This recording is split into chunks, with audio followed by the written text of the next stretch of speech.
Pemerhati telematika Roy Suryo menanggapi sebuah video yang diduga Egy Sujana yang mengendarai sebuah mobil mewah saat tengah berobat di Malaysia. Roy menyebut bahwa video tersebut asli dan merupakan video baru.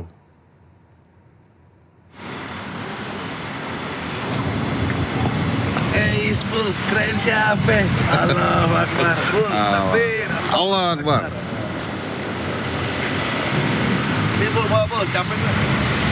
Di dalam video terlihat Egy Sujana nampak sehat saat menuruni kendaraan berwarna merah yang diduga miliknya.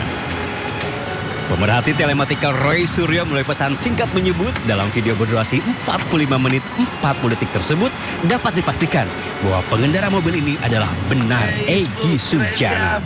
Allahu Akbar. Allah Akbar. Roy Suryo menambahkan secara penelitian dipastikan bahwa video tersebut asli. Sementara untuk lokasi pengambilan gambar dan jenis mobil, Roy Suryo menyebut bahwa mobil itu berplat nomor Malaysia. Dan dari sisi lokasi di video tersebut juga dapat dipastikan bahwa video dibuat di negeri jiran yang memperlihatkan lokasi sebuah pom bensin merek Malaysia yang juga ada di Indonesia. Namun dilihat di sekitarnya tidak terlihat ada ornamen papan harga dan warna merah sebagaimana ciri khas Indonesia dari pom bensin berlambang kerang itu. Selain itu, Roy juga menyebut bahwa dari bangunan pom bensin tersebut terlihat arsitektur bangunan modern. Dan bisa dipastikan video dibuat belum lama, setidaknya tahun 2026 dan paling lama tahun 2025.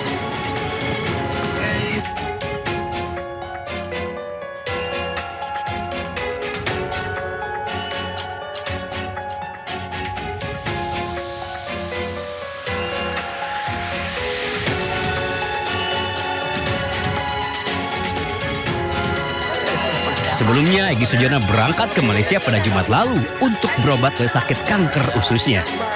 Egy Sujana menggunakan kursi roda saat tiba di bandara. Sementara terkait pertemuannya dengan Presiden ke-7 RI Joko Widodo di Solo, Egy Sujana menegaskan bahwa kehadirannya bukan untuk meminta maaf. Yang bagus, Pak Jokowi akhlaknya bagus. Dia terima kita dengan baik. Padahal dia merasa yang difitnahin. Itu akhlak, saya merasa Jokowi jauh lebih baik. Dalam kasus ijazah Jokowi, status Egy sebagai tersangka kini telah dihentikan setelah terbit surat penghentian penyidikan atau SP3 dari kepolisian. Sementara itu jalur kereta api Petak Kalongan Seragi di Pekalongan, Jawa Tengah hingga Minggu sore masih terendam banjir. Meski bisa dilintasi, rangkaian kereta harus berjalan dengan kecepatan rendah dan ditarik dengan lokomotif khusus.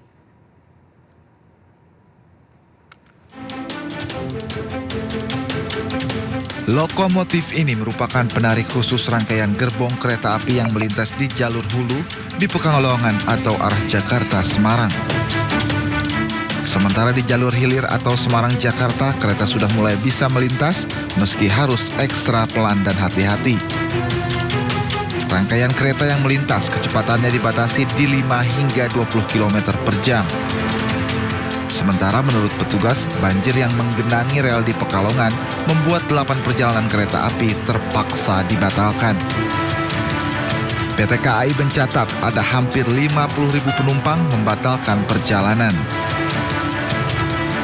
Menyampaikan bahwa banjir kembali menggenangi di antara peta jalan stasiun Pekalongan, stasiun Seragi, tepatnya di kilometer 66+6/7. Akibat adanya genangan air di lokasi tersebut, hari ini ada beberapa perjalanan kereta api keberangkatan Daupan Semarang yang dibatalkan perjalanannya. Dari pantauan di lapangan, petugas terus melakukan perbaikan rel agar kereta api bisa melintas dengan normal. Dari Pekalongan, Jawa Tengah, Suryo Soekarno, iNews melaporkan. Hingga kini PT KAI Daob 1 Jakarta memastikan akan mengembalikan biaya tiket 100% bagi calon penumpang kereta yang telah melakukan refund maksimal 7 hari ke depan dari jadwal keberangkatan. Jakarta menyampaikan permohonan maaf kepada para penumpang atau pelanggan kereta api yang terdampak akibat dari banjir ini. Bagi penumpang ataupun pelanggan bisa melakukan refund tiket. Kami kembalikan biaya tiket 100% dan bisa di-refund sampai dengan 7 hari ke depan dari jadwal keberangkatan. Calon penumpang kereta yang membatalkan perjalanan menilai langkah dan prosedur PT KAI mengembalikan tiket sudah cukup baik. Usai pengembalian tiket, mereka akan memilih moda transportasi lain untuk menuju daerah di Pulau Jawa. Berikut laporan dari Kea Dela Rosa bersama juru kamera Jemi Jasin. Selengkapnya. Hingga hari ini pihak PT Kereta Api Indonesia masih terus melakukan normalisasi dan pengaturan perjalanan kembali untuk rute jarak jauh dikarenakan adanya banjir di beberapa wilayah yang memberikan dampak kepada beberapa peron ataupun stasiun khususnya di Kota Jakarta, Pekalongan, dan Semarang. Saat ini saya sedang berada di Stasiun Gambir dan tepat di belakang saya sudah banyak sekali pengunjung yang berdatangan dari pagi untuk melakukan antrian dan refund tiket. Dan hari ini beberapa pengunjung di belakang saya ini juga sudah mengantri untuk melakukan refund tiket yang tentunya hingga kini informasi yang kami dapatkan dari petugas KAI yakni bahwa beberapa peron yang terdampak banjir begitu sebelumnya sudah mulai surut, namun pihak KAI tetap memberikan pengembalian untuk tiket-tiket jarak jauh dikarenakan untuk meminimalisir keterlambatan yang lebih besar. Untuk mengetahui bagaimana tanggapan dari para penumpang yang saat ini melakukan refund tiket, langsung saja kita tanyakan ke salah satu penumpang yang ada di sebelah kanan saya. Selamat pagi Bapak, izin. Bapak, saya ingin bertanya bagaimana tanggapan Bapak terkait adanya refund tiket dilakukan oleh pihak KAI hari ini, Pak? Saya kira cukup baik ya karena jadi istilahnya kita bisa cari alternatif lain gitu ya dari perjalanan yang akan kita lakukan. Saya kira cukup baik Mbak ininya. Kenapa? Terkait jarak Bapak perginya nih kemana dan kemana, akhirnya Bapak memilih alternatifnya seperti apa Pak? Saya kebetulan kemarin itu kan ke Pekalongan. Pas kebetulan perjalanan pulang. Kalau perjalanan perginya nggak masalah, tapi perjalanan pulangnya kebetulan hujan dan nggak bisa banjir gitulah. Karena mayoritas hampir sekitar berapa persen dari kota Pekalongan itu terendam banjir kemarin. Gitu. Baik Bapak, semoga bisa melanjutkan perjalanannya dengan transportasi alternatif lain. Terima kasih Pak. Dan memang seperti itu pemirsa, karena beberapa hari kemarin cuaca buruk di Jakarta, Pekalongan, dan juga Semarang. Hal ini memberikan dampak ke kereta api sehingga para penumpang ingin menentukan pilihannya dengan menggunakan jalur darat lainnya. Terkait para penumpang yang ingin melakukan refund tiket bisa datang ke Stasiun Gambir dari pukul 6 pagi hingga pukul 8 malam. Dan tiket dikembalikan sebesar 100% untuk seluruh penumpang. Dari Jakarta, Kea Dela Rosa, Jemi, iNews melaporkan.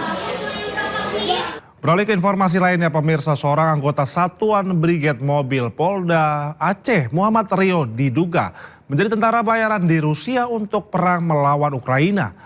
Saat ini ia telah dipecat karena disersi atau lari dari kedinasan tanpa melapor atasan.